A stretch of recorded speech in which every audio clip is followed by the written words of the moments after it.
비타민C를 얼마나 먹고 계신가요? 비타민C는 항산화 작용이 있는데요. 피로감, 지구력이 향상된다. 피부 미백 효과, 주름 이런 것도 주근깨, 기미, 골다공증을 치료하는 효과가 있어요. 메가도스, 고용량 요법이라고 하잖아요. 비타민C를 추가로 더 섭취를 해줬을 때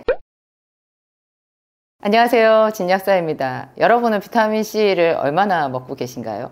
제 영상을 이미 많이 보신 분들은 비타민C를 상당히 드시고 계실 거라고 생각하는데, 근데 제가 사람들을 보면 한 6,000ml 그 이상 드시는 분은 그 중에서 좀 드문 것 같아요. 보통 크게 용기를 내서 먹는 분이 하루에 한 2,000ml, 난 하루에 한 번 먹어, 1,000ml짜리 알약 2알 먹어, 이렇게 이야기 하시는데요. 그렇게 드시지 말고 최소한 하루에 6,000ml 이상 비타민C 단독으로 들어있는, 비타민C만 순수하게 들어있는 이런 알약 정제나 아니면은 분말로 되어 있는 거 있잖아요. 분말도 이렇게 큰 통에 들어있어서 뚜껑 열면 숟가락으로 떠먹는 그런 거는 저는 추천하지 않아요. 왜냐하면 비타민C는 쉽게 산화되거든요. 아주 쉽게 변해요, 말 그대로. 그래서 뚜껑을 열어서 형광등, 불빛, 공기만 만나도 얘가 변해버리기 때문에 효과가 별로 없거든요. 이거를 분말로 먹는다고 하면 스틱포로 되어 있는 거 먹고, 알약으로 되어 있는 거 하면 차광 포장이 되어 있어요. 제 진약사몰에 들어가면 제 이름으로 되어 있는 진정주 비타민C 있잖아요. 세상에서 제일 싼 영양제가 아닐까 그런 생각이 드는데, 이거를 하루에 6,000ml도 약간 작은 느낌이 있어요. 한 번에 한 2,000ml나 3,000ml씩 처음에는 식후에 복용하시다가 나중에는 식사 상관없이 한번 먹어보세요. 저는 지금 평소에 하루에 한 14,000에서 15,000ml 정도 먹고 있는데요. 비타민C 효과는 상상을 초월할 정도예요. 그렇게 제대로 먹었을 때. 메가도스, 그러니까 고용량 요법이라고 하잖아요. 이거를 제대로 먹었을 때 주는 효과는 정말 상상을 초월할 정도예요. 일단 제가 사람들한테 말씀을 드리면 예뻐지고 잘생겨져요. 그게 항산화 작용이 있는데요. 항산화, 사람은 태어나면서부터 바로 이렇게 늙기 시작한다고 생각해도 과언이 아닐 정도로 모든 사람은 늙잖아요. 그리고 늙는다라는 게 아주 어린 아이들한테는 기운이 빠지고 피곤하고 면역력이 떨어진다라는 말하고 같은 뜻이라고 볼 수도 있어요. 그래서 사람이 매일 하루의 생활 패턴을 보면 밤에 꼭 잠을 자야 되잖아요. 이 잠자는 시간이 필요한 게 우리 몸을 그 산화되는 것으로부터 새롭게 생명력을 회복해가지고 다음날 활동할 수 있게끔 준비시키는 그 쉼이거든요. 그게 잠이잖아요. 우리 몸은 그럴 정도로 이렇게 연약해요. 그래서 70년, 80년 그 이상을 건강하게 쭉 생활을 하려고 하면 한 25살 넘어서부터도 노화에 대해서 이제 이렇게 체계적으로 준비를 해야 되는 것 같아요. 그래서 비타민C를 학생들이 많이 먹잖아요. 그러면 다른 친구들보다 훨씬 더 지구력이 생겨요. 그래서 똑같이 책상에 앉아서 공부하거나 하루 종일 수업을 들어도 비타민C를 자주 섭취하는 아이들은 남들이 모르는 비밀 병기를 하나 가지고 있는 거죠. 훨씬 덜 피곤하고요. 밤에 자기 전에 비타민C를 한 4,000ml, 5,000ml를 먹고 자잖아요. 그럼 아침에 일어났을 때 훨씬 상쾌해요. 밤사이 자는 동안에 우리 몸에서 해독작용이 일어나지만 이 비타민C를 추가로 더 섭취를 해줬을 때 그 해독작용이 훨씬 더 원활하게 일어난다라는 거죠. 그렇다가 보니까 이게 피부가 살아나는 거예요. 그러니까 우선 당장 느끼는 것이 피로감, 효과가 확실하다. 지구력이 향상된다. 이걸 알 수 있고, 조금 나이 든 사람들이 먹으면 얼굴의 혈색이 밝아져요. 그래서 피부 미백 효과 확실하고요. 주근깨, 기미 이런 거 억제 작용이 생각보다 상당히 좋아요. 상당히 좋아요. 주름 이런 것도 많이 이렇게 펴지는데요. 주름이 생기는 것을 이제 콜라겐, 그러니까 피부 진피에 콜라겐의 농도가 떨어지면서 콜라겐 함량이 떨어지면서 이렇게 깊은 주름이 생기게 되는데요. 비타민C 건강기능식품으로 나와 있는 그 포장 겉면에 보면 이런 글자가 있을 거예요. 결합조직의 생성에 도움을 줌. 그 결합조직이 콜라겐이거든요. 이 결합조직의 생성에 도움을 준다라는 말이요. 단지 피부의 주름만 좋게 해준다, 이렇게 좀 개선시켜준다 그런 뜻이 아니라 여러분 놀랍게도 골다공증을 치료하는 효과가 있어요. 보통 사람들이 골다공증이 칼슘 부족이라고 알고 계신데요. 똑같은 밥상에서 자라나는 10대 청소년인 손자랑 할머니랑 비슷한 음식을 먹는데 할머니는 골다공증이 오고 아이는 그 밥을 먹고 키가 크거든요. 그걸 뭐라고 설명할 수 있겠어요? 그것은 칼슘 부족이 아니라 식탁에서 원인이 있는 게 아니라 할머니의 몸에서는, 할아버지의 몸에서는 노화가 일어나고 있는 거예요. 그래서 피부에 주름이 생기는 그 똑같은 작용이 뼈에 생기는 거라고 보면 돼요. 뼈에 구멍이 생기는 거를 골다공증이라고 하는데 피부가 처지는 거랑 뼈에 구멍이 생기는 것은 사실 일맥상통한 같은 거라는 거죠. 그래서 피부의 주름을 없애준다. 그것이 결합조직의 생성을 촉진하기 때문이라면 그 똑같은 작용으로 인해서 뼈 속에 골 밀도를 촘촘하게 해주는 작용도 비타민C에 있는 거예요. 그래서 비타민C를 많이 먹으면 골다공증에 예방이 돼요. 물론 골다공증을 비타민C만으로 100% 치료한다 그런 뜻은 아닌데요. 상당히 효과가 있어요. 골다공증을 잠깐 말씀을 드리면 만약에 자기가 칼슘이 부족하다는 게 확실해서 특히 이제 노인들 중에서 골다공증이 있는 사람들은 칼슘만 부족한 게 아니라 철분도 부족하고 전체적으로 마르고 영양 상태가 안 좋은 분들이 골다공증이 많이 오거든요. 이런 분들의 경우에는 칼슘을 좀 먹기도 해야 될 텐데 그 칼슘이 굉장히 흡수율이 낮고 위장장애가 있어요. 이런 칼슘 중에서도 위장장애가 좀 덜한 거, 적은 거를 골라서 섭취를 하되 그거를 먹을 때 비타민C를 동시에 같이 먹어보세요. 그러면 비타민C가요, 칼슘이나 마그네슘이나 철분 같은 미네랄의 흡수율을 높여주는 참 기특한 작용이 있어요. 식사를 할 때 비타민C를 같이 먹잖아요. 소화력이 떨어져 있는 사람들은 비타민C만으로 상당히 위장 기능이 회복이 되고 소화 흡수력이 올라가는 그런 기특한 작용이 있잖아요. 또 이 비타민C가 위장에서 뿐만 아니라 장으로 내려가잖아요. 그러면은 그 장 속에 여러분들 좋은 유익균이 있어야 된다는 거 잘 아시죠? 뭐 유산균, 뭐 프로바이오틱스, 뭐 프리바이오틱스 이런 거 엄청 비싸게 주고 많이 드시는데요. 그런 거를 먹더라도 비타민C를 같이 먹어보세요. 비타민C를 수시로 계속 섭취를 하면서 그 프로바이오틱스를 먹었을 때랑 그냥 프로바이오틱스를 먹었을 때랑 차이가 많이 있고요. 프로바이오틱스를 혹시 형편이 안 돼서 못 먹는다 하더라도 비타민C만 많이 먹어도 장내 세균총이 굉장히 건강하게 바뀌는 기특한 작용이 있어요. 제가 지금 계속 기특하다라는 말을 쓰는데요. 왜 그러냐? 비타민C는 싸거든요. 굉장히 값이 싸요. 이게 하루에 1000ml, 뭐 15,000ml를 먹는다 그래도 다른 영양제 하나를 먹는 것보다 어떤 종류에 따라서는 더 값이 싸다고 할 정도로 비타민C가 착하거든요. 근데 이 착하고 싸디싼 비타민C가 우리 몸에 주는 효과는 셀 수 없이 많다라는 거예요.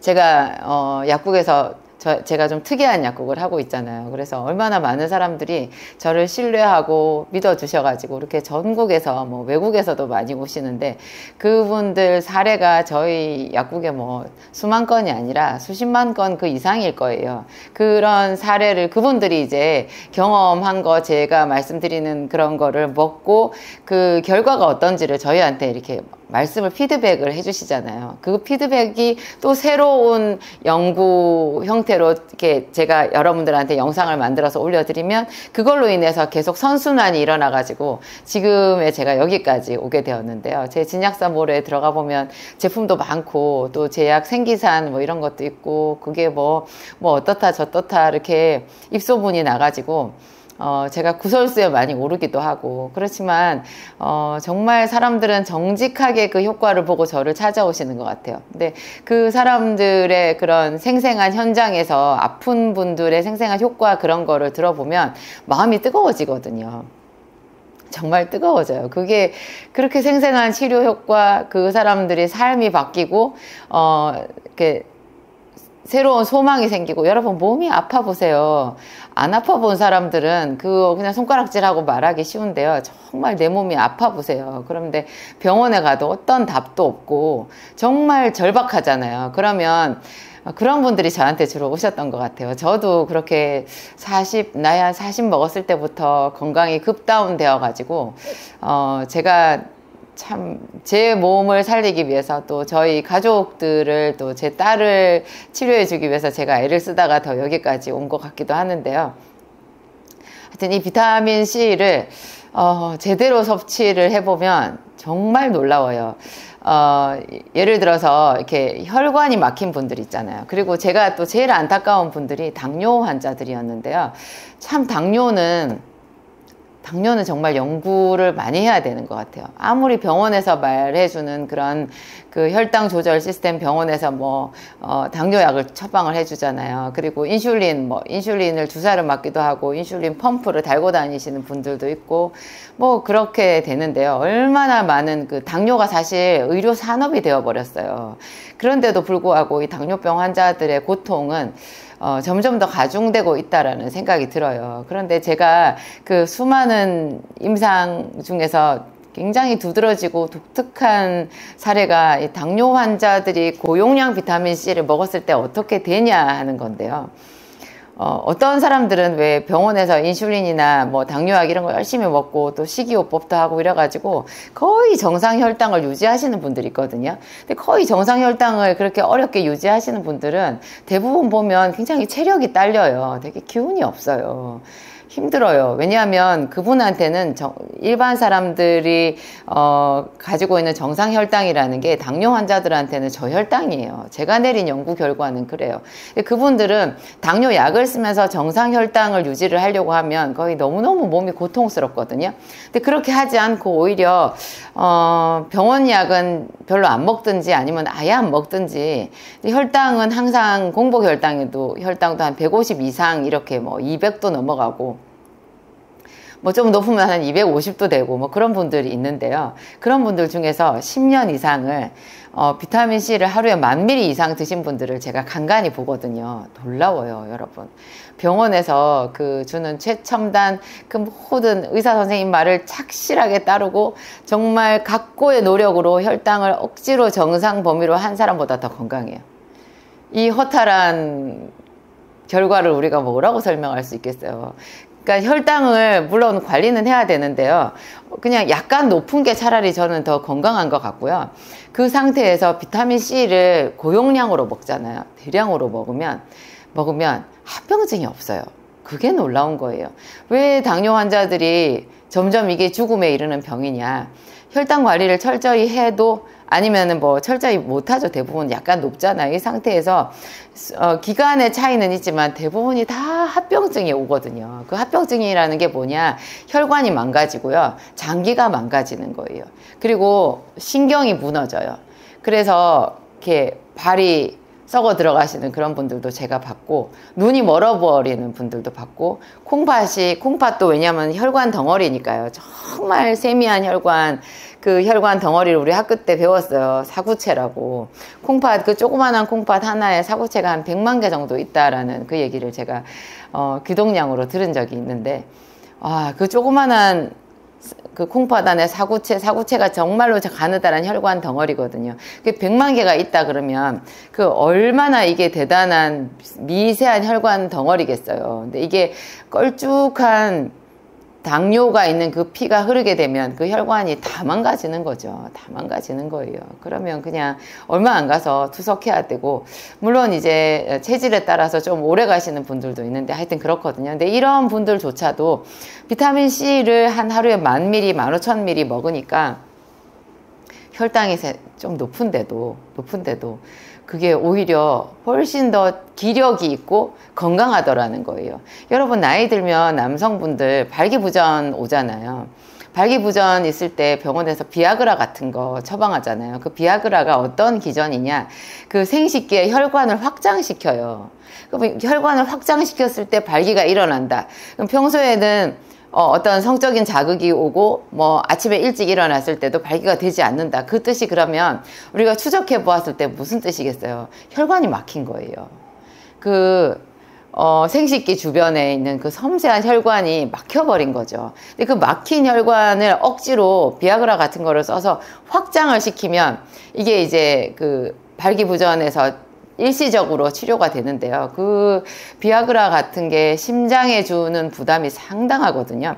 우리가 혈관을 확장시킨다라고 하는 것이요, 상당히 우리 몸에 굉장히 위험한 저치법이에요. 혈관이 그 약에 따라서 혈관 확장제가 여러 가지가 있는데, 그것도 우리 몸의 특정 부위에 얼마나 더 특정한 그 부위의 혈관을 확장시키느냐가 약물마다 다르거든요. 그래서 어떤 혈관 확장제는 먹으면 머리가 굉장히 아파요.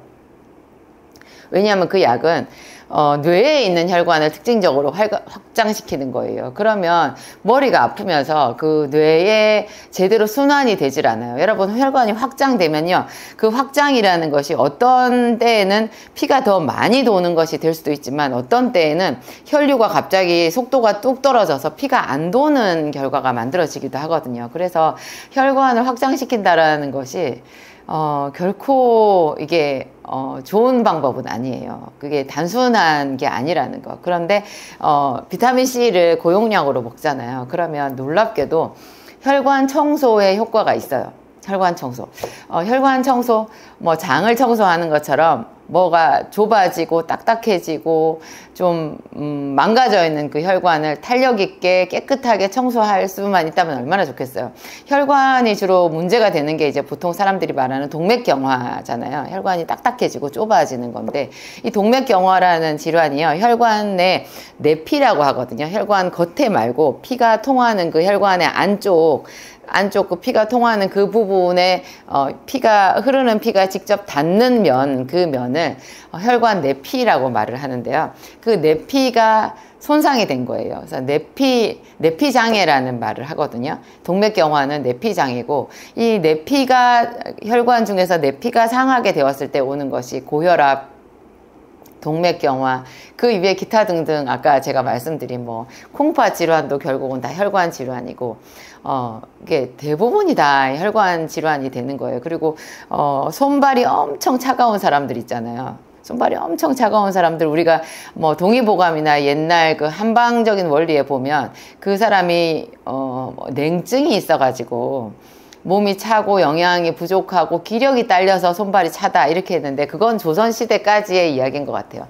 지금 이 21세기, 20세기, 21세기 우리 시대에는요, 기력이 딸리는 사람들은 완전히 위장이 고장나서 못 먹는 사람들 빼고는 거의 없어요. 큰 수술을 받았거나 엄청 피를 많이 흘렸거나 이런 사람들 외에 대부분의 사람들은요, 기력이 딸리지 않아요. 그런데 그 사람들이 왜 손발이 차냐, 그 혈관 질환이더라고요.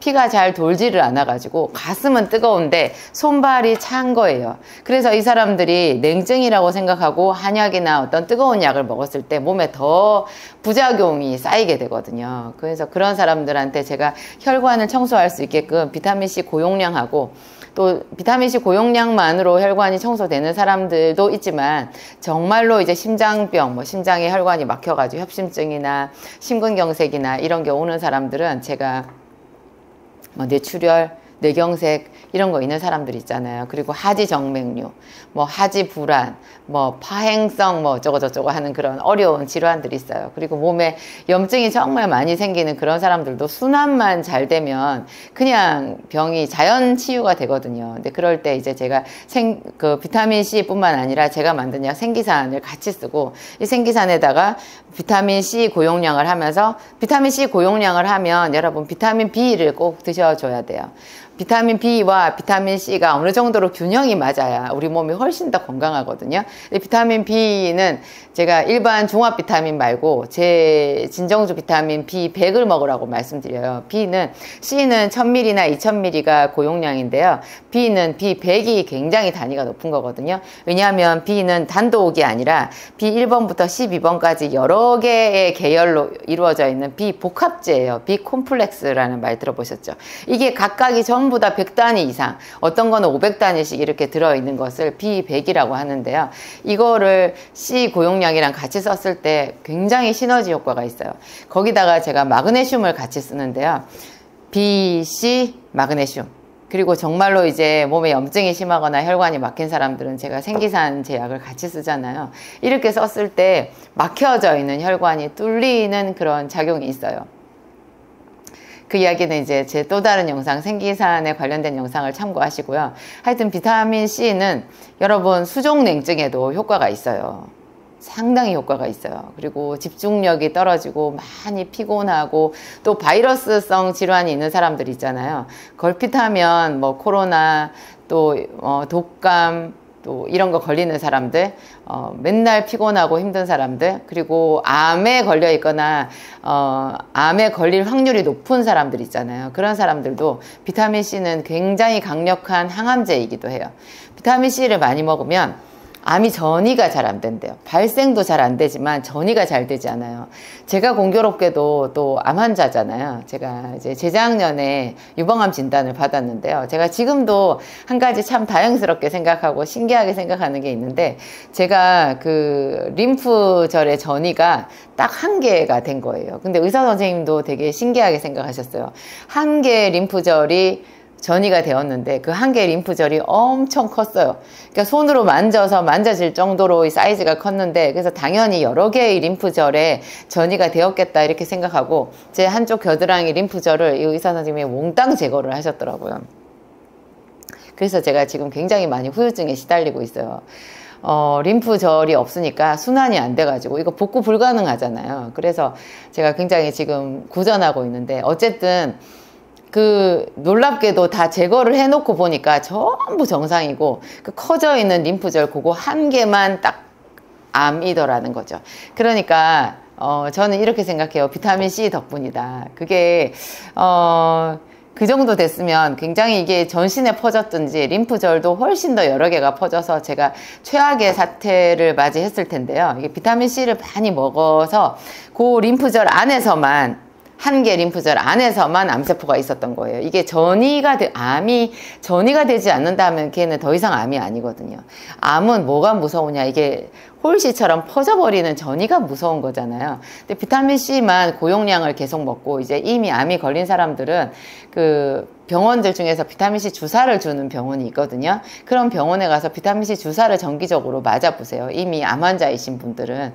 근데 그런 분들도 주사만 가지고는 할 수가 없고 매일매일 주사 바늘을 꽂을 수는 없잖아요. 그러니까 먹는 게 가장 안전한데 매일 비타민C 고용량을 하는 거죠. 그러면 암의 가족력이 있는 집안, 또 당뇨병, 심장병, 뭐 자가 면역 질환 이런 것도 간에 문제가 있어서 만성 바이러스성 간염으로 평생 약을 먹어야 된다고 생각하는 사람, 또 장이 안 좋아가지고 맨날 가스 차고 부불 끓고 안 좋으신 분들 있죠. 그리고 걸핏하면 오줌 소태 나시는 분들 있어요. 방광염. 몸살처럼 방광염이 걸려가지고 소변이 줄줄 새고 봐도 소변을 안 본 것 같고 금방 소변을 봤는데 또 볼 것 같고 급박요, 요실금 이런 거 있는 사람들 있잖아요. 그런 분들도 비타민C 고용량만 해도요. 이 비타민C가 소변으로 빠져나가거든요. 그래서 먹자마자 소변으로 빠져나가는 거 뭐하러 먹냐 그러시는 분들이 있는데요. 이게 소변으로 나가는 게 굉장히 바람직한 현상인 거예요. 소변으로 나가면서 콩팥을 치료하고요. 요세관 이런 거 다 치료해요. 그리고 방광이 여러분 매일 소변을 이게 담고 있으니까 이게 방광암 같은 게 생기는 거거든요. 근데 이게 비타민C를 소변에다가 많이 담아두잖아요. 그러면 이게 요도까지 싹 청소가 돼요. 그래서 제가 그냥 동네 약국을 할 때 방광염 때문에 매일 고생하시는 분들한테 항상 제가 병원 약을 항생제 이런 거를 주면서 비타민C 고용량을 같이 권했어요. 근데 제 말을 듣고 비타민C를 자주 드시는 분은 항생제 먹는 일수가 반으로 급감되고요. 다시 재발을 잘 안 해요. 이 비타민C 저도 항암제를 맞고 난 뒤에 제가 완전히 방광 요도도 다 망가져가지고요. 제가 참 말로 할 수도 없는 그런 참 힘들고 부끄럽고 막 그랬었어요. 이 소변이 완전히 다 망가진 거죠. 근데 제가 그런 상황에서도 비타민C를 하루에 한 15,000ml 정도씩을 한 두어 달 이렇게 먹었더니 소변은 방광은 금방 제자리로 돌아왔어요. 굉장히 빠르게 회복이 되었다라고 생각해요. 하여튼 제가 이루 말을 할 수 없을 정도의 많은 효과가 비타민C에 있어요. 여러분 그거 먹어서 뭐 위장이 망가진다, 위장이 살아나고요. 왜냐하면 비타민C가 들어가서 적당하게 위벽을 자극을 했을 때, 위산이 적당하게 뿜어져 나왔을 때 위가 제대로 운동을 하거든요. 너무 그 위장병에 막 위산 차단제 쓰고 뭐 제산제 쓰고 부드러운 음식만 먹고 이러면 정말 위가 위무력증에 걸려버려요. 근데 비타민C를 적당히 섭취를 해주잖아요.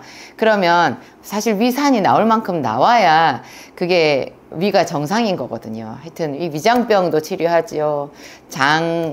대장, 과민성 대장염 같은 것도 상당히 효과가 있죠. 골다공증에도 효과가 있죠. 심장병, 고혈압에도 효과가 있죠. 당뇨, 합병증 확실히 예방해 주지요. 피부의 이 탄력, 그리고 주름, 피부 혈색 이런 거 다 돌이키게 해주지요. 혈관 상태, 젊음, 탄력성 옛날로 돌이키게 해주지요. 정말 헤아릴 수 없이 좋은 점들이 있어요. 여러분, 어린 아이들부터 어른까지 전부 다 저는 비타민C 많이 먹었으면 좋겠고요. 아이들, 소화 용량을 굳이 제가 말씀드린다면 한 초등학교 글쎄요, 알약을 먹을 수 있는 정도만 돼도 저는 한 3000ml는 먹었으면 좋겠고요.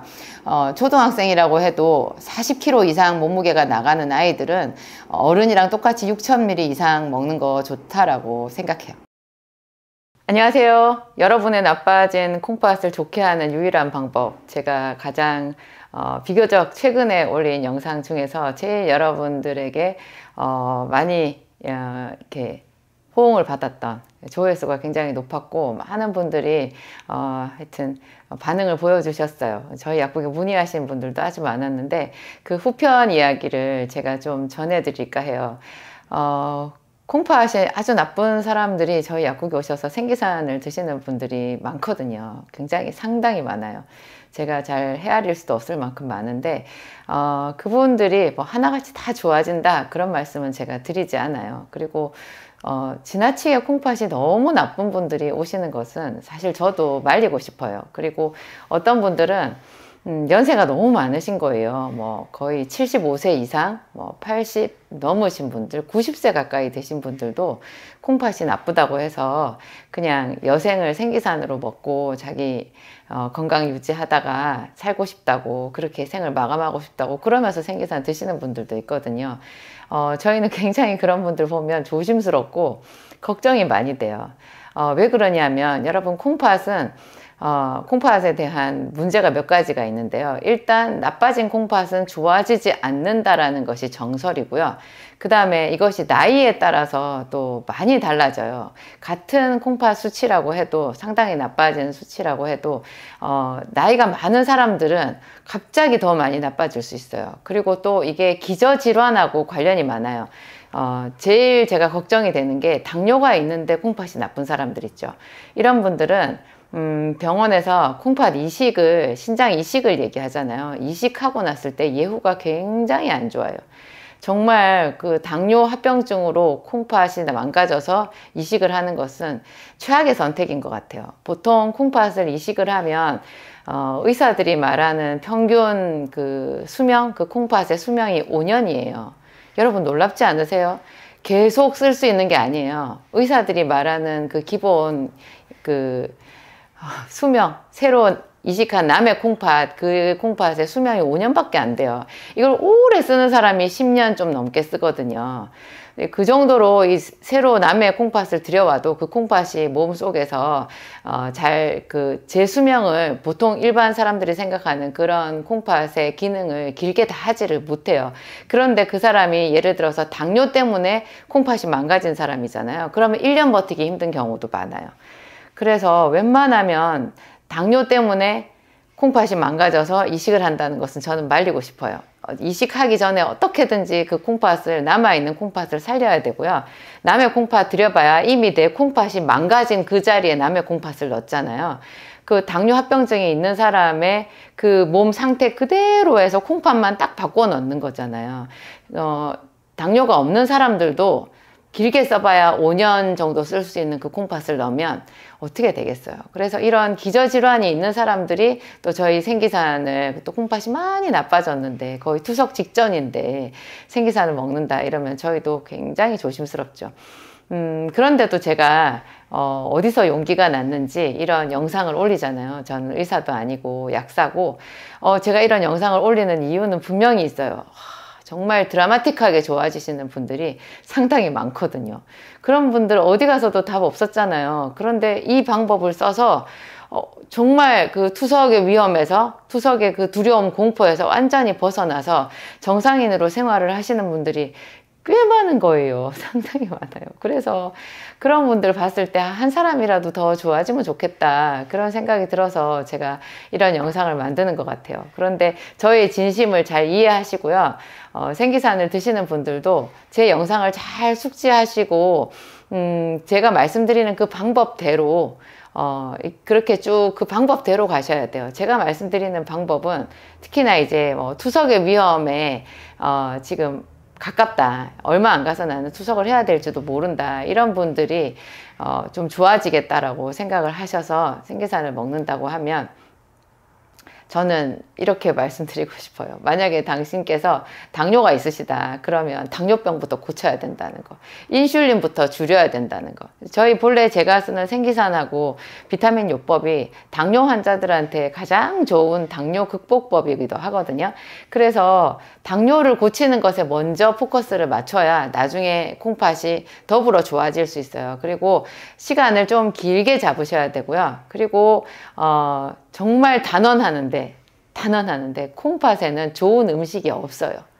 그래서 제 생기산과 비타민을 먹으면서 어디 콩팥에 좋다는 거를 꼭 같이 드시는 분들이 있거든요. 한약 그런 거 같이 드시는 분들이 있거든요. 그거는 자기 무덤 파는 거라는 거 제가 말씀드려요. 둘 중에 하나만 하세요. 그것만 드시든지 생기산만 드시든지. 이거는 확실히 정하셔야 돼요. 왜냐하면 콩팥이 나빠진 사람들이 콩팥을 좋게 할 때는 생기산을 먹는 방법뿐만 아니라 그냥 가장 기본 중에 기본 패턴이 뭐냐면 음식 양을 줄이는 거예요. 여러분 몸에 좋다라는 것을 먹는 순간 콩팥이 망가져요. 제가 전에 췌장 이야기할 때 비슷한 말을 했어요. 췌장을 쉬게 하는 가장 좋은 방법. 급성 췌장염이나 췌장암도 마찬가지고 이 췌장을 좋게 하는 방법은요. 음식을 안 먹는 단식이에요. 여러분 음식을 안 먹잖아요. 그러면 췌장이 새 힘을 얻어요. 그러니까 조금 극단적인 방법이라고 할 수 있죠. 우리는 아프면 먹어야 산다라고 알 수 있잖아요. 그렇게 알고 있잖아요. 그런데 그 질병 중에 어떤 경우에 있어서는 먹지 않아야 그 심한 고비를 넘어서 우리 몸에 있는 자기의 면역력으로 그 죽음을 이길 수 있는 그런 기회를 만들 수가 있는 거예요. 뭘 먹으면 그때 그 먹는 만큼 먹는 음식을 소화시키느라고 내 본래 있는 이 체력이 그러니까는 더 방전이 돼버리는 그런 게 있는데요. 그 중에 대표적인 게 콩팥 질환이고 췌장 질환이에요. 콩팥이 나쁜 사람들, 특히나 나는 사구체 여과율이라고 하는 거 있잖아요. 사구체 여과율 GFR이라고 하는데 그 사구체 여과율이랑 CR이 같은 말이거든요. CR은 크레아티닌이라고 하는 거예요. 크레아티닌이라고 하는 그 수치를 가지고 계산을 해서 GFR을 이렇게 나오거든요. GFR이라는 숫자가 나오는데 GFR을 우리 흔히 콩팥이 몇 프로 남았다 이런 말로 원용을 해요. GFR은 사구체 여과율을 얘기하는데 CR이라는 수치를 가지고 계산을 하는 거고 콩팥이 가진 가장 그 중요하고도 기본적인 그 콩팥의 역할 기능이 노폐물을 걸러주는 거잖아요. 노폐물을 걸러주는 그 기능을 테스트하는 그런 방법이에요. 그런데 안타깝게도 이 CR이나 GFR이요 정확하게 콩팥의 그 상태를 우리가 수치로 표현할 수는 없어요. 무슨 말이냐면 GFR이나 CR이 좋아졌다가 나빠졌다가 하거든요. 오늘 같은 날 오늘 오전에 수치 잰 거랑 오후에 수치 잰 게 다를 수 있다고요. 그래가지고 제 생기산을 먹는 사람들이 굉장히 어려워하는 것 중에 뭐냐면 생기산을 석 달 먹고 넉 달을 먹었는데 콩팥 수치가 나빠졌다는 거예요. 좀 나빠졌대요. 그래가지고 이거 생기산을 중단하고 그런 분들 많거든요. 나빠졌으면 중단해야 되겠죠. 그건 당연하죠. 그런데 이 나빠진 것이 정말로 나빠진 건지를 수치만 갖고 볼 수는 없다라는 거를 아셔야 돼요. 그 수치가 아직까지 정확한 수치가 없다고요. 정확한 계측 방법이 이 현대의학에 없는 거예요. CR이나 GFR이 좀 미개한 방법이라는 거죠. 우리 콩팥의 그 정교함에 비해서, 우리 몸의 그 순기능적인 면에 비해서 우리가 만들어낸 의학적인 이 수치가요, 정확하게 콩팥의 현재 기능을 딱 나타내주지를 못하는 거예요. 그래서 어림잡은 수치예요. 그래가지고 수치로는 나빠졌는데 실제로는 전혀 나빠진 게 아닌 경우가 거의 대부분이라는 거죠. 그것을 그러면 어떻게 분별하느냐, 진짜로 나빠졌는지, 수치만 약간 변동이 있는지 어떻게 분별하느냐, 자기 몸의 컨디션으로 분별하셔야 돼요. 저희가 꼭 물어보거든요. 수치가 좀 나빠졌는데 그것이 어느 정도 나빠졌는지를 물어보고, 그 다음에 그것보다 더 중요한 것이 선생님 컨디션은 어떠세요? 이렇게 물어봐요. 자기가 느끼는 자기 컨디션이 괜찮잖아요. 그러면 한번 그대로 가볼 필요가 있어요. 또 예를 들어서 아주 한여름이잖아요. 지금은 한여름은 아니지만 아주 한여름에는 땀만 좀 많이 흘려도 갑자기 CR 수치가 높아지면서 GFR이 확 떨어질 수가 있어요. CR은 높을수록 나쁜 거고요. GFR은 낮을수록 나쁜 거거든요. 만약에 땀을 많이 흘리면 우리 몸속에 체액이 농축이 돼버려요. 그러면 그 몸속에 노폐물이 좀 더 많이 농도가 높아진 것처럼 수치가 나올 수 있겠죠. 그리고 또 감기 기운이 있어가지고 내가 뭐 약국에서 종합 감기약, 뭐 물약으로 된 거나 알약으로 된 거나 그런 거를 한 2번 먹었잖아요. 콩팥이 많이 나쁜 사람들, 투석 쪽으로 거의 가까워진 상태에 있는 그런 사람들은 감기만 좀 걸려도 갑자기 숫자가 나빠져요. 그래서 거기다가 종합 감기약 하나를 먹었는데 소변이 안 나와 버리는 수가 있어요. 예전에 저희 이런 환자 있어가지고 저희 약국에 아주 난리가 난 적이 있었거든요. 그분이 생기산을 먹고 자기가 소변이 안 나온다고 막 그렇게 해가지고 저희도 놀라고 그분도 놀라고 그랬는데, 그게 생기산 때문에 그런 게 아니라 그분이 먹은 감기약 탓이었어요. 콩팥이 많이 나빠지면 일반적으로 사람들이 먹어서 몸에 좋다라고 하는 것이 또 아무렇지도 않게 먹을 수 있는 그런 감기약조차도 그분에게는 완전히 독이 돼버릴 수 있거든요. 근데 그렇게 된 상태에서도 이 생기산이 그 사람 몸을 살릴 수 있다라는 것, 정말 특이 체질인 사람들 만에 한 분을 빼고는 거의 좋아진다라는 것이 저는 신기하더라는 거죠. 생기산을 먹을 때는 병원에서 정기적으로 검사를 받으세요. 검사를 받으시고 관리를 받으시면서 자기 몸의 컨디션도 체크해 가면서, 그러면서 조심스럽게, 그리고 뭐 다른 건 몸에 좋다라는 거는 제가 먹으라는 거 외에는 일체 먹지 마시고 여기에 몰입하셔야 돼요. 그리고 어떤 분들은 좋아지겠다라는 그 욕심으로 너무 건강을 챙겨서 운동을 심하게 하시는 분들이 있거든요. 콩팥이 나빠지면요, 운동도 잘 못해요. 걷는 것도 1시간 이상 걸으면 안 돼요. 어떤 분들은 뭐 2시간씩, 2시간, 3시간씩 그렇게, 세상에 그 기력이 없는 분이, 의지도 좋으시지 그렇게 걸으셔가지고 그것 때문에 몸이 더 회복이 안 되는 분들도 제가 많이 봤거든요. 제가 여러분들한테 말씀드리고 싶은 거, 웬만하면 투석 얘기하는 만큼 나빠지기 전에 오세요. GFR이, 사구체 여과율이 한 40은 넘는 상태에서 생기산을 드시는 게 좋은 것 같아요. 그게 본래 좋은 사람들은 100에서 120 나오는 것이 사구체 여과율이거든요. 이것이 30 밑으로 떨어지면 언제 그 사람이 10으로 떨어질지 알 수 없어요. 30이 한계선인 것 같아요. 30은요, 순식간에 어제까지 30인데 오늘 갑자기 10으로 떨어져 버리기도 하더라고요. 굉장히 위험한 상태예요. 30 이하인 분들도 저희 생기산 드시는 분들이 꽤 있는데요. 저희가 그런 분들은 사실 본인이 정말 먹고 싶다고 하지 않으면 우리 편에서 권하지는 않아요. 무섭거든요. 좋아지시는 분들도 있지만 그만큼 그분들은 지금 콩팥의 그 상태가 언제 나빠질지 모르는 시한폭탄 같은 그런 상태에 있으신 거죠.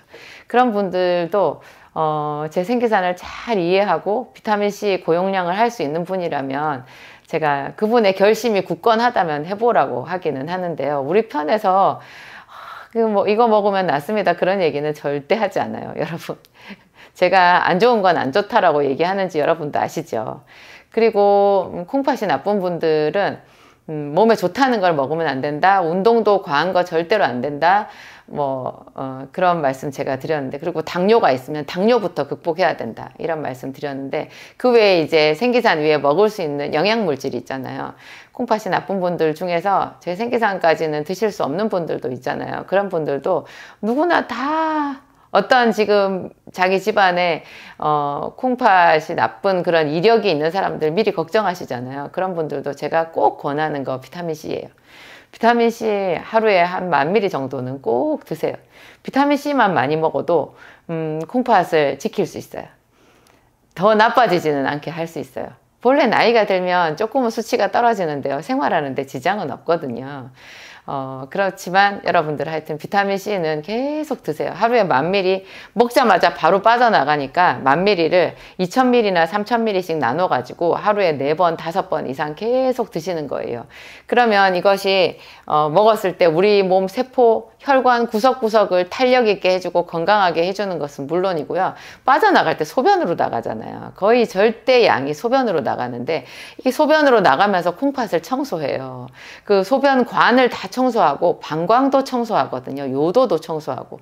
그래서 쥐나 말같이 그 동물들 중에서 자기 몸에서 비타민C를 합성하는 동물들이 있는데요. 이 동물들이 자기 몸에서 합성한 귀한 영양물질인 비타민C를 소변으로 버리거든요. 이걸 영양물질을 왜 버려 하는데, 알고 보니 그게 버리는 게 아닌 거예요. 자기의 콩팥을, 자기의 방광과 요도를 보호하기 위한 생명작용이더라는 거죠. 그러니까 우리가 먹은 비타민C가 먹자마자 소변으로 빠져나가서 소용이 없더라, 이런 얘기는 이런 말이나 쥐의 이야기에 비춰서 봐도 틀린 궤변이라는 걸 알 수 있어요. 빠져나가는 것이 건강한 거예요. 빠져나가기 때문에 우리는 계속 신선한 비타민C를 새로 넣어줘야 되는 거죠. 이렇게 비타민C를 하루에 10,000ml 이상 계속 드시면요, 암의 전이가 많이 둔화돼요. 여러분, 암이 왜 무서워요? 암은 전이가 무섭잖아요. 전이만 되지 않는다면 사실 그것은 암이라고 할 수 없는 거거든요. 대표적인 게 갑상선암이잖아요. 갑상선암은요, 저도 전문가가 아니라 정확하게는 모르지만 거의 절대 비율의 갑상선암이 암이라고 보기에는 좀 어려운 면이 있는 게요, 전이가 안 되는 거예요. 전이가 될 수 있어요, 이렇게 의사가 표현하는데요. 세상에 그런 암이 있어요? 암은 본래 전이가 돼요. 그런데 왜 의사가 전이가 될 수 있어요, 이런 말을 하겠어요? 그게 정확하지 않은 거예요. 암이 아닌 거예요. 암으로 돼서 전이가 될 가능성이 있기 때문에 미리서 여기를 수술을 하자, 그런 뜻으로 말을 하는데, 이 말 해석을 잘 하셔야 되거든요. 그런데 비타민C를 많이 먹으면 갑상선암이 아니라 다른 부위의 암인데도요, 이 전이의 가능성을 많이 떨어뜨리고 우리 몸을 보호해 준다라는 거죠.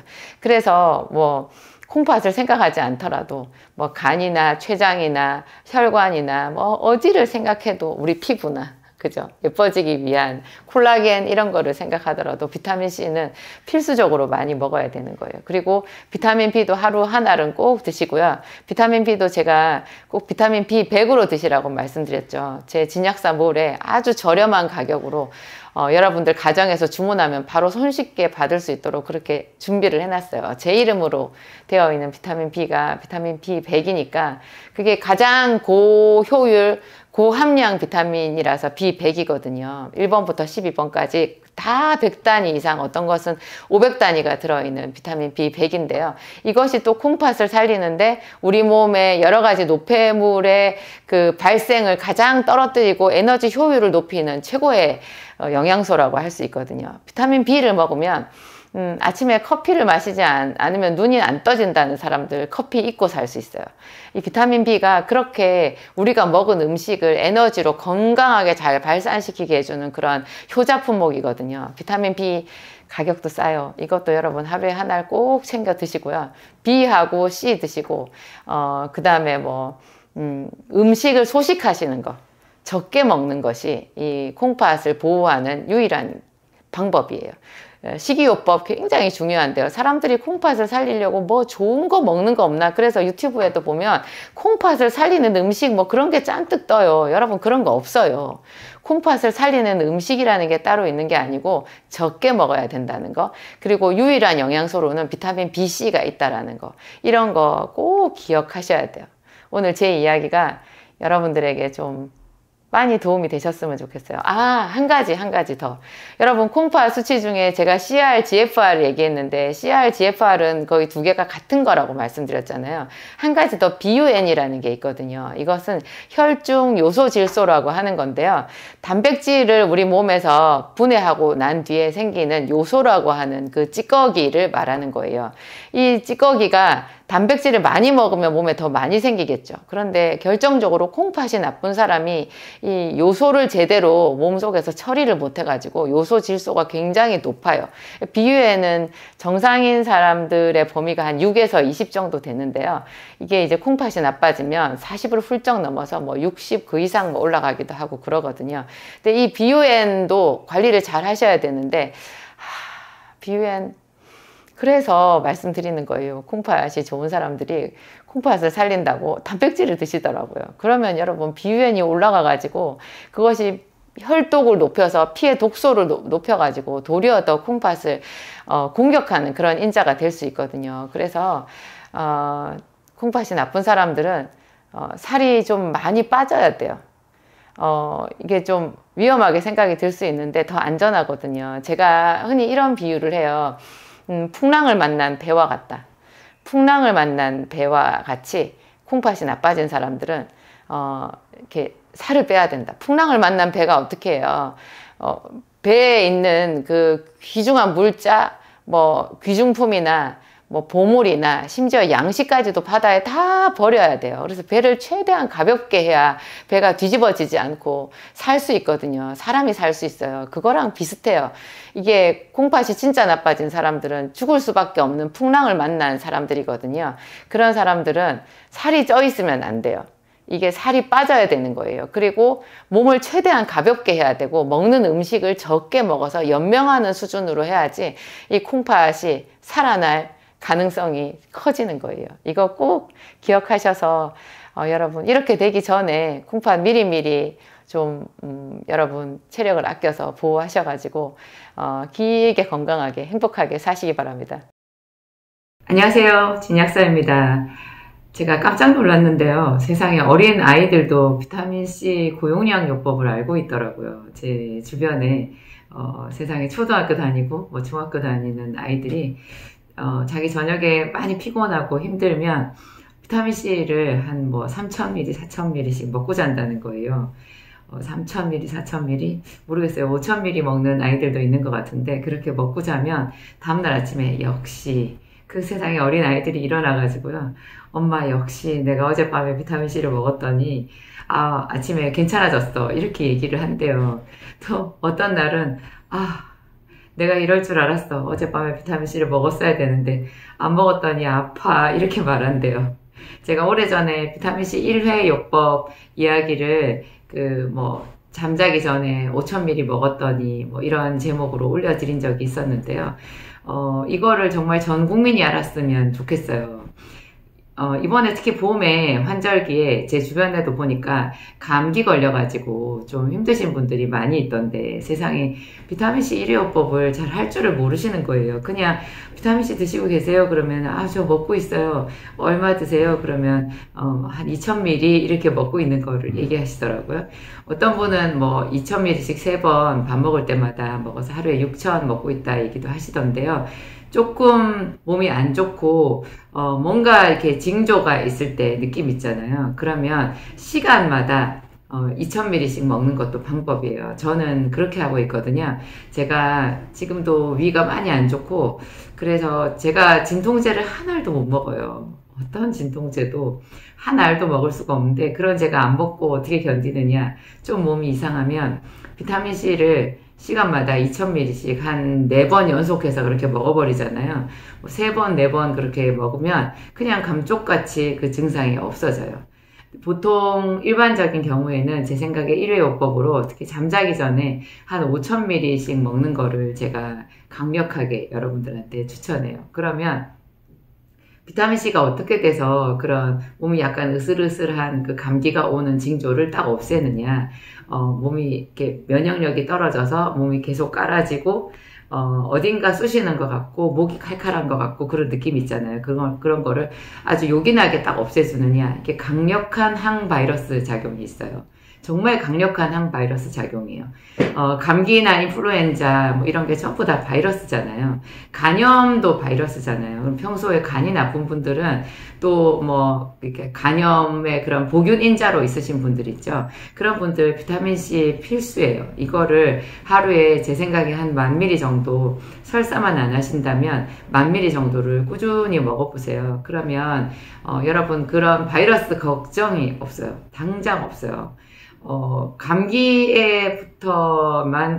감기로부터만 자유로워져도 우리가 얼마나 생활 반경이 넓어지는지 몰라요. 제가 지난 2월에 이제 멀리 성지순례 이렇게 여행을 갔었는데, 터키, 이게 그리스, 이 아픈 몸으로 제가 거기를 다 다녔잖아요. 다닐 때도 비타민C는 필수였어요. 제가 하루에 한 15,000ml 정도를 먹고 있는데요. 이 비타민C를 먹을 때, 제 이름 비타민 B100이 또 반드시 동반자 따라가야 되거든요. 요거를 하루에 아침에 하나 내지는, 아침에 한 알, 점심에 한 알 드시면 더 좋아요. 이렇게 먹으면 B와 C가 밸런스가 딱 맞아져서 거의 모든 성인병 예방에 도움이 되고요. 당장 매일매일 살아갈 때 내 삶의 활력을 올려주는데 가장 기본적인, 정말 필수적인, 그렇지만 너무너무 경제적이고 가격도 싼 그런 두 가지 품목이에요. 제가 예전에 동네에서 약국을 할 때도 비타민은 비쌀 이유가 없다, 그런 얘기를 많이 했었거든요. 지금도 제가 진작사 모우를 운영하고 있지만 비타민은 비쌀 이유가 없어요. 그런데 어떤 나쁜 마음을 가진 분들이 제 비타민을 가져다가 3배, 4배 비싸게 꼭 제가 파는 것처럼 그렇게 인터넷에서 팔고 계신 분들도 있더라고요. 그분들한테 속는 사례가 가끔 저희한테 연락이 와서 제가 굉장히 좀 마음이 상할 때도 있고, 그런데 여러분 비타민은 비쌀 이유가 없다라는 거. 제 비타민이 가격이 싸지만 이게 싸구려가 아니고요. 최상의 등급이라는 거. 비타민 B는 어떤 사람들은 활성 비타민으로 먹으면 좋다, 이렇게 얘기를 하는데요. 또 비타민 C도 여러 가지 다른 액상 타입, 또 무슨 타입 이름을 중성 비타민 이래가지고 다른 타입을 만드는데요. 그럴 필요가 하나도 없어요. 비타민 C가 본래 산이 있잖아요. 비타민 C가 아스코르브 산이거든요. 약간의 산성이 있는데 이 산성이 우리 몸을 더 건강하게 해줘요. 위장은 본래 위산, 염산이 나오잖아요. 염산이 굉장히 강력한 산이거든요. 그 염산에 고기가 들어가면, 우리가 고기를 먹잖아요. 고기가 들어가면 염산에 그 고기가 흐물흐물해져요. 흐물흐물. 그런 상태에서 위장에서 펩시노겐 이런 게 나와가지고 펩신으로 바뀌면서 단백질의 1차 소화가 이루어지잖아요. 이게 위산이 제대로 된 산도로 분비가 되지 않으면 그게 위벽이 좋아지는 게 아니라 오히려 더 위가 무력해지고 운동을 하지 않고, 이 위산이 제대로 나오지 않으면 음식이 소독이 되지 않은 상태에서 장으로 내려가가지고요, 장에 부글부글 가스가 차요. 제가 지금도 위산이 많이 약해가지고 저도 힘든 중에 있는데, 그런 제가 비타민C는 하루에 14,000-15,000ml를 먹으니까요. 비타민C 때문에 제가 이만큼 살고 있다라는 그런 생각도 들어요. 아무튼 이 비타민C는 가장 강력한 항바이러스 작용이 있다. 우리 면역력을 좋게 해준다. 이게 있고요. 또 항산화 작용이잖아요. 이 항산화 작용이 세포를 보호하고 혈액을 보호하고 우리 세뇨관, 그 다음에 수뇨관, 또 방광, 콩팥 이런 데를 보호하는데 필수적인 성분이거든요. 많은 사람들이 비타민C 먹으면 소변으로 다 나가는데 뭐하러 먹냐. 소변으로 나가는 게 그 콩팥을 살리는 방법이라는 것을 놓치신 거예요. 말이나 쥐는 자기 체내에서 비타민C를 합성하거든요. 우리는 먹지 않으면 비타민C는 몸에서 만들어지지 않잖아요. 그래서 계속 먹어줘야 되는데 먹으면 바로 소변으로 나가는 거예요. 그런데 말이나 쥐는요, 자기가 몸에서 합성한 비타민C를 소변으로 내보내요. 왜냐하면 소변으로 나가야 방광이나 콩팥이나 요도나 이런 데를 지켜주거든요. 그래서 이것은 정당한 분비인 거예요. 분비. 이렇게 그냥 버리는 게 아니고, 배설이 아니고 분비예요. 그러니까 사람이 먹어서 그게 소변으로 빠져나간다라고 하면 이것은 굉장히 좋은 반응이라는 얘기고요. 그래서 제가 예전에 약국 동네에서 이제 조그만 약국을 할 때 방광염 걸린 분들이 또 콩팥이 안 좋은 분들이 저희 약국에 오시잖아요. 방광염, 요도염 걸린 분들은 제가 아주 뭐 이렇게 수시로 만날 수 있었는데요. 그런 분들이 병원에 처방전, 항생제 처방전을 가져오면 제가 그분들한테 꼭 비타민C를 같이 먹게끔 했어요. 이렇게 말했어요. 이 비타민C를 시간마다 한번 먹어보세요. 그러면 일주일 방광염 약 먹어야 되는 거 2, 3일만 먹으면 딱 끊어져요. 그리고 이거를 계속 그렇게 먹으면요, 다음에 다시 요도염, 방광염 잊어버리고 살 수 있어요. 제가 그런 얘기를 해주거든요. 근데 요도염, 방광염만 잊어버리냐? 여러분, 이상하게 피부에 기미 주근깨가 없어져요. 이게 무슨 뜻이냐? 이 피부에 기미 주근깨가 우리 혈관이거든요. 여러분, 기미 주근깨를 없애는 그 약이요, 비타민C도 기미 주근깨 없앤다고 되어 있잖아요. 근데 그거 말고 도란사민이라는 약이 있어요. 성분이 도란사민. 이 의사가 처방하는 약인데, 요거를 일반 의약품으로 만든 그 제약회사에서 나온 영양제가 트라넥삼산이라는 게 있거든요. 이게 지혈제예요. 지혈제. 이게 혈관이 터져가지고 피가 나오는 게 출혈이잖아요. 근데 이거를 지혈시키는 성분이 이 도란사민이라는 건데, 이거를 약으로 만들어서 사람이 먹으면요, 그냥 평상시에 먹잖아요. 그러면 세상에 있던 기미 주근깨가 없어져요. 무슨 뜻이에요? 이 기미 주근깨가 혈관에 탄력이 없을수록 더 많이 생긴다라는 얘기예요. 혈관에 탄력이 없는 사람들이 그냥 겉으로 멍이 들지 않아도 미세하게 혈관 바깥으로 피가 샌다라는 뜻이거든요. 그래서 지혈제를 먹었을 때 기미 주근깨가 없어지는데요. 지혈제는 또 굉장한 부작용이 있어요. 이 지혈제를 계속 먹으면 우리 몸에 혈전이 많이 생겨가지고요, 이게 뇌에 미세혈관이나 콩팥이나 뭐 우리 몸의 장기의 어떤 미세혈관에 막혀버리는 수가 있어요. 미세혈관이. 그러니까 이게 도란사민이라는 약을 뭐 무턱대고 와 그거 뭐 이렇게 피부 주근깨 뭐 다 없어진다며 그거나 먹으면 좋겠다 이렇게 생각할 일이 아니에요. 굉장히 부작용이 있거든요.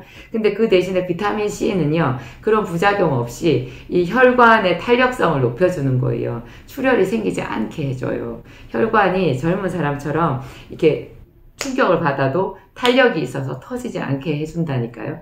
이게 만약에 비타민C가 정말로 부족해지면 생기는 병이 뭐예요? 그게 괴혈병이라는 거잖아요.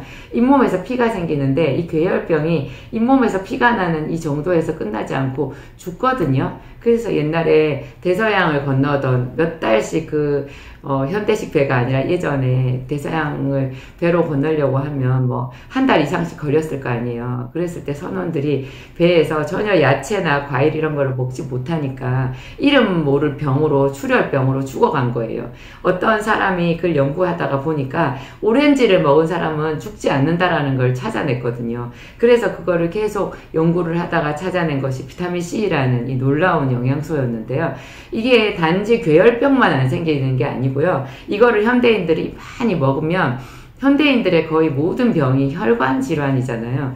심장의 혈관이 막히면 협심증, 심근경색, 뇌의 혈관이 막히거나 터지면 뇌출혈, 뇌경색 이런 거잖아요. 우리 위장에 피가 가득 고여가지고 그게 뭐 죽을 뻔한 사람들도 제가 많이 봤거든요. 다 피가 문제가 있는 병인 거예요.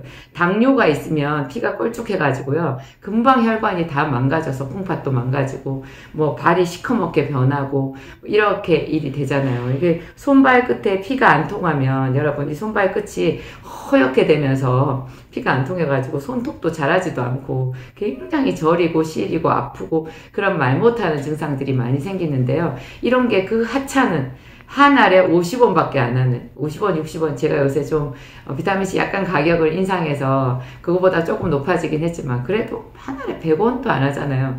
그걸로 가지고 세상에 어떤 그 대단한 수술로도 뭐 병원 치료로도 방법이 없는 이 혈관 질환을 예방, 치료할 수 있다는 거 기적이잖아요. 비타민C를 꼭 많이 드세요. 항바이러스, 항산화, 그 다음에 우리 혈관의 탄력성을 높여준다.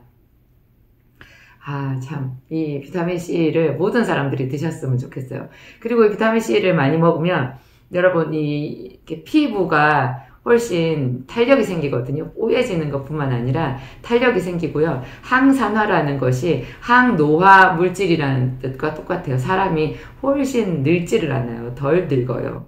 그리고 암세포가 이렇게 확 퍼지는 게 암이 전이 되는 거잖아요. 그것도 세포를 뚫고 이렇게 나가는 건데요. 이 세포 사이에 결합 조직을 탄력 있게 튼튼하게 해주는 이렇게 시멘트 같은 거죠. 우리 몸의 결합 조직이라고 하는 것은 시멘트 같은 건데 이런 거를 쫀쫀하게 해주는 작용이 또 비타민 C에 있어요. 그래서 비타민 C를 많이 먹었을 때 암의 전이가 훨씬 억제된다라는 확실한 연구 보고 결과도 있거든요. 그러니까 모든 사람들이 결국 C를 먹어야 되는 거예요. 비타민 C를 먹는 사람들은 먹지 않는 사람들에 비해서 훨씬 더 많은 그 플러스 자기만 아는 그런 비장의 무기를 갖고 이 스트레스 많은 세상을 살아간다 이런 결론이 나는 거죠. 어떤 사람들은 비타민C를 많이 먹으면 결석이 생긴다 이렇게 알고 있는데요. 결석하고 비타민C가 거의 무관해요. 거의 무관해요. 결석 생기는 분들 여러분 보세요. 비타민C 많이 먹어서 결석 생겼던가요? 그냥 많이 생긴 거예요. 그분 체질이에요.